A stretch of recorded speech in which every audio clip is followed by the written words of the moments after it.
આ ચિઠ્ઠી ફાટશે ઉપરવાળાની અને વેળા થશે જવાની,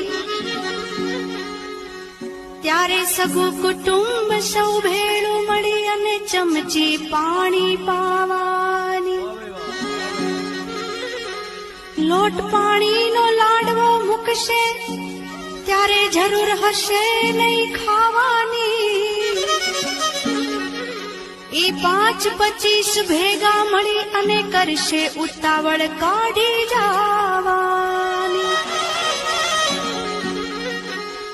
લાકડા ભેગો બાળી દેશે અને ઉતાવળ હશે એને નાવાની. અરે હાડકા લઈને હાલ તો થશે અને રાખ તારી ઉડી જવા.